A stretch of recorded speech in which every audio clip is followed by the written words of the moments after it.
금융감독원이 사상 초유의 유령 주식 배당 사고를 낸 삼성증권에 6개월 영업정지 등 중징계를 내렸습니다.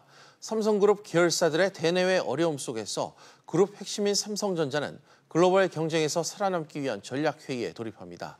주요 기업 소식, 취재기자와 자세한 내용 알아보겠습니다. 김현우 기자 나와 있습니다.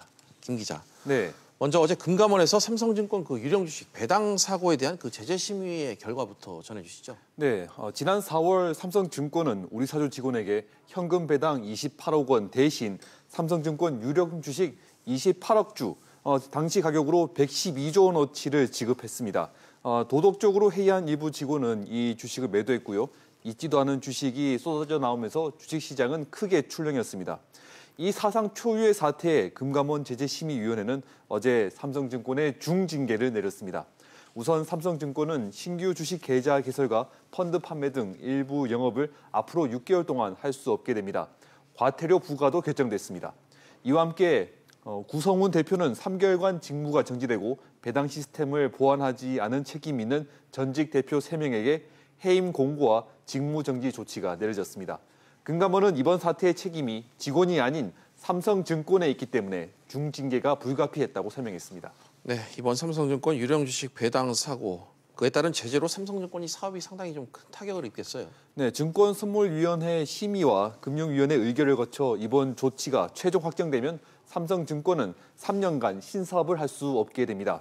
초대형 투자은행 IB 영업을 위한 단기 금융업 인가가 어려워질 가능성이 커졌습니다.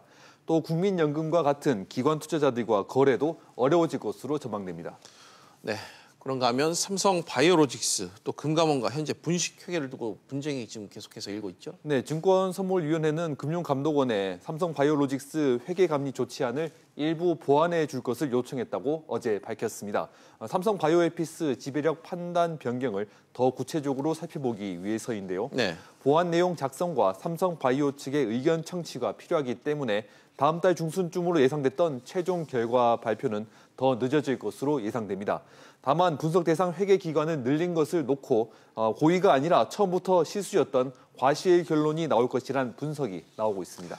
네, 삼성그룹 대내외적으로 상당히 좀 어려운 상황에 처해 있는데 가장 핵심 주력이죠. 삼성전자가 오늘 대내외 어려움 돌파구를 모색하기로 했다고요. 네, 삼성전자는 오늘부터 글로벌 전략 회의를 열고 하반기 전략을 논의합니다. 오늘은 반도체 등 디바이스 솔루션, 25일은 스마트폰 등 IT 모바일, 26일은 소비자 가전 부분을 논의합니다.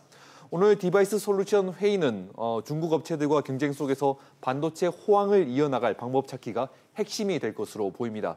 또 중국의 메모리 반도체 업체 가격 단합 조사에 대한 대책도 논의할 것으로 보입니다. 25일 IT 모바일 회의에서는 갤럭시 S9의 부진 등 줄어드는 스마트폰 점유율을 회복시키는 방법을 찾는 데 주력할 것으로 예상됩니다.